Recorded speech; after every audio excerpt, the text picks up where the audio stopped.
সবাই দূরে দূরে আমি কেন রাখবো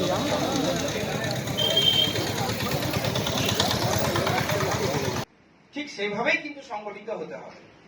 জেলাতে এমন কিছু আমরা নেতা দেখছি যাদের অবস্থা কিন্তু খুব একটা ভালো নয়। তারা জেলার বড় বড় পদে হয়তো বসে আছেন, কিন্তু তার বুথের রেজাল্টের অবস্থা খুব খারাপ। এগুলো কিন্তু ভাবতে হবে, এগুলো মূল্যায়ন করতে হবে। আর সংখ্যালঘু আর কি করবে, সংখ্যালঘু যাবেই বা কোথায়? কিন্তু সংখ্যাগুরু যারা বড় বড় পদ নিয়ে বসে আছেন তাদেরকে আমাদেরকে একটু চোখে আঙুল দিয়ে বুঝিয়ে দিতে হবে যে আপনারা বুথেই জিততে পারছেন না, তো জেলার আবার কি দায়িত্ব নেবেন?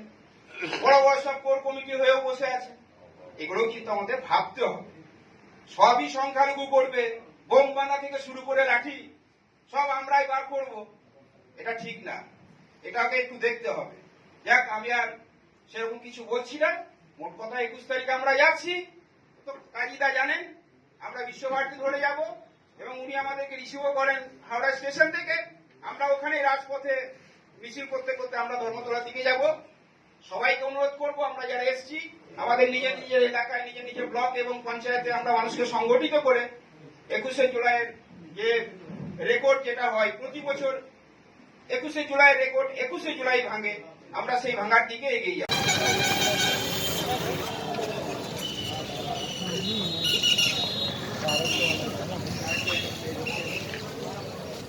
কালকের যে সংখ্যালঘু যে একটা 21শে জুলাই নিয়ে যে মিটিং হয়েছে, সেই মিটিংয়ে আমি ছিলাম না, তো ওখানে যে উপস্থিত ছিল বা আপনাদের মাধ্যমে খবরটা জানতে পারলাম।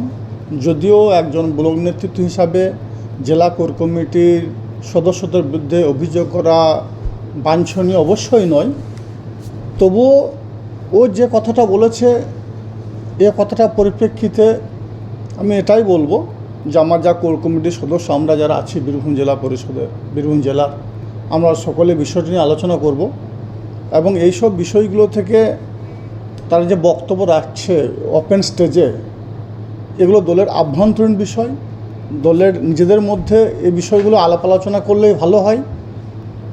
দলের যে 24শে নির্বাচন হয়েছে, 24শে নির্বাচনে বীরভূম জেলার মানুষ দুহাত ভরে আশীর্বাদ করেছে এবং যে শুধু সংখ্যালঘুরাই ভোট করেছে সেটা নয়। সংখ্যালঘু বীরভূম জেলা 33 থেকে 34%, বাকি ভোটগুলো তাহলে কোথা থেকে এলো?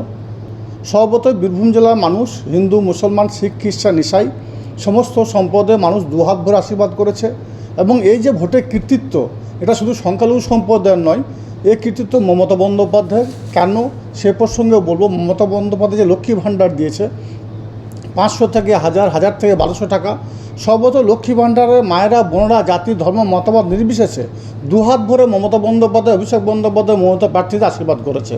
তারপরেও কেন্দ্র সরকার বাংলাকে বঞ্চনা করেছে, অবজ্ঞা করেছে, অবহেলা করেছে। 100 দিনের কাজের টাকা দেয়নি। মমতাময়ী মা মমতা বন্দ্যোপাধ্যায় সেই খেটে খাওয়া খেত মজুদের কথা হবে 100 দিনের কাজের টাকা দিয়েছে। তারপর বাংলার যে মাটির বাড়িগুলি আছে সেগুলোকে পাকা বাড়ি করার পরিকল্পনা এবং সিদ্ধান্ত মমতা বন্দ্যোপাধ্যায় নিয়েছে। সর্বত আমি যে মনে করি এই যে 24শে নির্বাচন হয়েছে, এই 24শে নির্বাচনে বীরভূম জেলার বুকে অভাবনীয় পরিবর্তন হয়েছে। বীরভূম জেলার বিনা রক্তক্ষয়হীন নির্বাচন প্রথমবার হয়েছে এবং মানুষ ভোট দিয়েছে মমতা বন্দ্যোপাধ্যায় 1 লক্ষ্মীর ভাণ্ডার, 2 খেটে খাওয়া খেত মজুদ 100 দিনের কাজের টাকা এবং 3 নম্বর হচ্ছে মাটির বাড়িগুলি পাকা করা, অর্থাৎ আবাস যোজনা বাড়ি দেওয়ার যে সিদ্ধান্ত মমতা বন্দ্যোপাধ্যায় নিয়েছে, এরই ভোট। সেই ভোট বীরভূম জেলার হিন্দু, মুসলমান, শিখ, খ্রিস্টান, ইসাই সমস্ত সম্প্রদায়ের মানুষ ভোট দিয়েছে। এ বিষয়ে এককভাবে কারো কৃতিত্ব আছে বলে আমি মনে করি না। দেখুন, এটা ইউনূসের ব্যক্তিগত মতামত, কিন্তু আমি আপনাদের মাধ্যমে আবার কথা বলতে চাই, 24শে যে নির্বাচন হয়েছে, এই 24শে নির্বাচনে বীরভূম জেলার একটা খুনোখুনি, একটা রাহাজানি, কোনো থানাতে একটা অভিযোগ হয়েছে বলে আমার মনে হয় না। এই নির্বাচনে রক্তক্ষয়বিহীন নির্বাচন হয়েছে। স্বভাবতই ইউনূস যে কথাটা বলছে সে কথার মধ্যে কোনো ভিত্তি আছে বলে আমি মনে করি। এ কথার কোনো ভিত্তি আছে বলে মনে করি না, কারণ 24শে নির্বাচনে বীরভূম জেলার মানুষ দেখিয়ে দিয়েছে লাইনে দাঁড়িয়ে ভোট হয়েছে, গণতান্ত্রিক পদ্ধতিতে ভোট হয়েছে, নিজের ভোট নিজে দিয়েছে।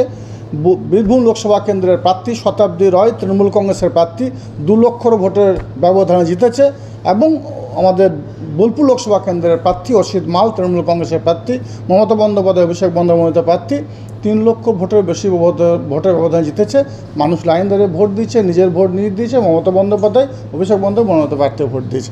এখানে বোম, গুলি, লাঠি কোনো কিছুরই প্রয়োজন হয়নি, কোনো ধোঁকাবাজি প্রয়োজন হয়নি, অর্থের বিনিময়ে ভোট হয়নি, সাম্প্রদায়িকতার ভিত্তিতে ভোট হয়নি। মানুষ নিজের ভোট নিজে দিয়েছে, উন্নয়নের পক্ষে ভোট দিয়েছে।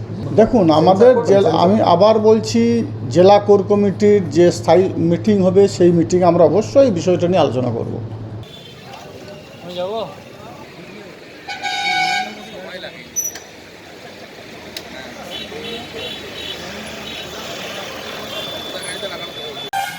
দেখুন, যে ব্যাপারটা আপনারা বলছেন যে আমাদের ব্লকের সাঁইথিয়া সংখ্যালঘু সেলের ব্লক সভাপতি মোহাম্মদ ইউনুস যে কথাটা বলেছেন সেটা আপনাদের মুখেই শুনলাম, এখনও আমাদের গোচরে আসেনি তিনি কোথায় এই কথা বলেছেন। যদি এই ধরনের কথা তিনি বলে থাকেন তাহলে শৃঙ্খলা ভঙ্গের বিরুদ্ধে যে কমিটি আছে সেই কমিটির বিরুদ্ধে কাছেই নালিশ যাবে এবং সেই ব্যাপারে তার সঙ্গে তাকে জিজ্ঞাসাবাদ করা যাবে। আমার মনে হয় না এটা খানিকটা বিকৃত হয়েছে, কারণ এই ধরনের ঘটনা বলার মতন লোক উনি নন, বলাটা অস্বাভাবিক ব্যাপার। যদি এই ধরনের কথা তিনি বলে থাকেন তাহলে নিশ্চয়ই তার বিরুদ্ধে তদন্ত হবে এবং শৃঙ্খলা ভঙ্গ রক্ষা কমিটি যে আছে সেই কমিটিতে আলোচনা হবে। দ্য সহজ পাঠ, সহজ কথা, সঠিক তথ্য।